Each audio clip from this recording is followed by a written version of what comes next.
गीत की शादी रॉकी से होती है। रॉकी और लकी दोनों भाई जिनका आपस में बड़ा प्यार होता है।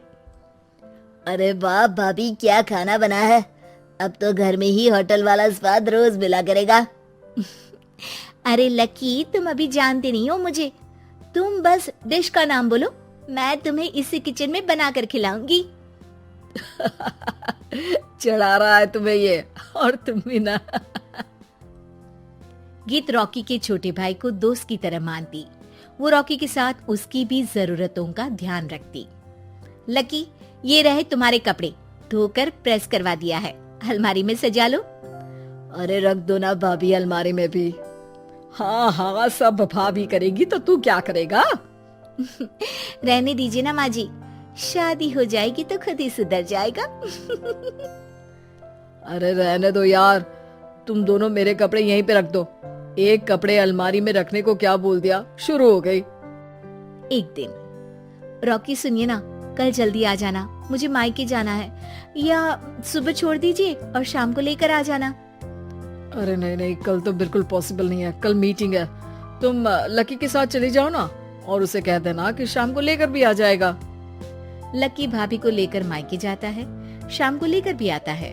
आते वक्त, लकी, तुम्हारे लिए मैंने एक लड़की देखी है, बहुत सुंदर है।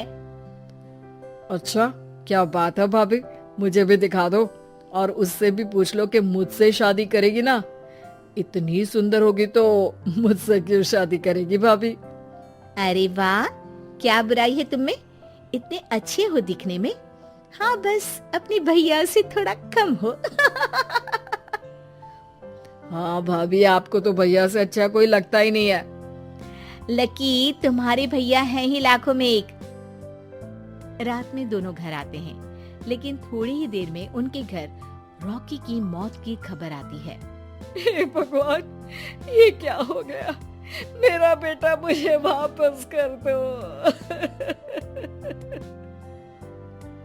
सब मिलकर माँ और गीत को संभालते हैं। एक दिन, गीत बेटा, अब तो रॉकी रहा नहीं, तू देख ले अगर मायके जाना हो तो। गीत कुछ नहीं बोलती और कमरे में चली जाती है। एक दिन बुआ सास उन लोगों के घर आती है। अरे भाभी, किसकी नजर लग गई आप लोगों के घर में। मुझे तो लगता है कि इस लड़की के ही पैर ठीक नहीं है, तभी तो आते ही हमारे घर का चिराग खा गई। बुआ सास की बात सुनकर गीत को रोना आ जाता है। वो अपने कमरे में जाकर जोर जोर से रोने लगती है। लकी को ये सब देखकर अच्छा नहीं लगता। बुआ क्या बोल रही हैं? किसी का जीना मरना ऊपर वाले के हाथ होता है, ना कि किसी के पैर पर। अरे देख लो भाभी, छोटा भी हाथ से निकल रहा है। ऐसा ना हो कि ये लड़की सबको आपके खिलाफ कर दे। तभी वहाँ गीत चाय लेकर आती है। लीजिए बुआ जी, चाय पी लीजिए। बुआ तो घर से चली जाती है, लेकिन सास के मन में गीत को लेकर नेगेटिव विचार भर जाते हैं। अब देख गीता, बहुत हुआ, यहाँ रहकर भी कुछ नहीं होगा। अच्छा होगा कि अपने मम्मी पापा को बोल के तुझे यहाँ से लेकर जाए। और गीत अपने मायके चली जाती है, जहाँ आस पड़ोस के लोग कहते हैं, अरे रे, बेचारी की शादी के 2 साल ही हुए थे, लेकिन पति नहीं रहा। सास ने भी घर से निकाल दिया।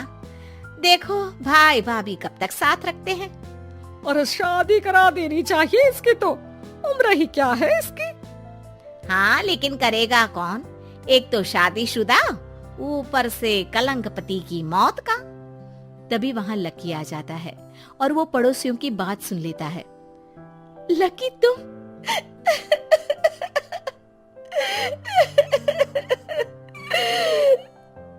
भाभी, ये जमाना आपको जीने नहीं देगा, लेकिन आप चिंता मत करना, मैं आपको आपके हिस्से की सारी खुशियां दूंगा। लीजिए, माँ ने आपका ये बैग भेजा है, इसमें आपके जरूरी सामान है जो वहीं रह गए थे। लकी देखता है कि गीत को ससुराल से लेकर मायके तक हर जगह सिर्फ ताने ही सुनने पड़ते हैं। वो सीधे अपनी माँ के पास जाता है। माँ, एक बात सुनो, ये कहाँ का न्याय है। एक लड़की जो छोटी सी उम्र में अपना पति खो चुकी है, वो अब दुनिया के ताने भी झेल रही है। यार, ये तो गलत है ना माँ। हमें भाभी का सपोर्ट करना चाहिए। क्या भैया होते तो भाभी को ऐसा देखकर दुखी नहीं होते? अरे देख लकी, ये समाज ऐसा ही है, और भैया होते तो गीत की ये हालत होती ही नहीं। बिना पति के औरत को तो ये सब झेलना ही पड़ता है। लेकिन कोई तो जरिया होगा ना माँ, भाभी भी हमारे परिवार का हिस्सा है, हम कुछ तो कर सकते हैं ना उनके लिए। हिस्सा है नहीं, हिस्सा थी, और अब तू ज्यादा ना भाभी भाभी करना बंद कर दे, समझा? कुछ दिन ऐसे ही बीतते हैं और एक दिन लकी देखता है कि गीत उसके ही कॉलेज में पढ़ने आई है। अरे भाभी, आप यहाँ कॉलेज में कैसे? लकी, मैंने पढ़ने का निर्णय लिया है। शादी के कारण मेरी पढ़ाई को बीच में ही रोक दिया गया था, पर अब जब कुछ नहीं बचा तो मैंने सोचा पढ़ाई में ही मन लगाऊं। अरे आपने बिल्कुल सही सोचा भाभी। किसी भी तरह की कोई भी जरूरत हो तो प्लीज बिना किसी हिचक के बताना, मैं हूँ आपकी मदद के लिए। लेकिन कहते हैं ना, गीत की जिंदगी में सब कुछ बहुत दिनों के लिए ठीक नहीं रहा और एक दिन क्लास में, अरे ये विधवा है, इसकी तो शादी हो चुकी है। क्या बात कर रहे हो? हमारे साथ तो बैठकर ऐसे पढ़ाई करती है जैसे बच्ची हो। अरे बच्ची नहीं, बहुत शातिर है ये। किसी को नहीं बताया कि ये शादीशुदा है, वरना हम इसे आंटी आंटी कहकर पुकारते ना। अरे अब तो पता चल गया ना आंटी जी। Aunty aunty.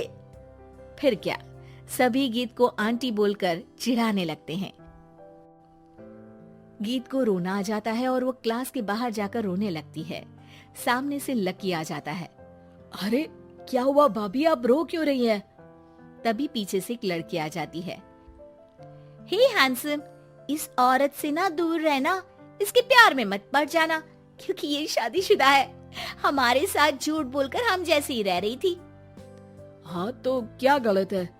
सही उम्र में तुम्हारे माता पिता तुम्हारी पढ़ाई छुड़वा देते तो आज तुम भी शादीशुदा ही होती ना। और इनका पति नहीं रहा, उसमें इनका क्या कसूर?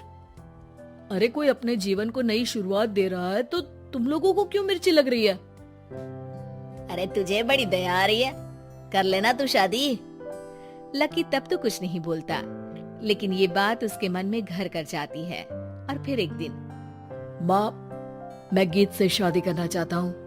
अरे क्या बक रहा है बेटा, तेरा भाई तो खा गई वो, अब मैं अपना दूसरा लड़का नहीं खो सकती।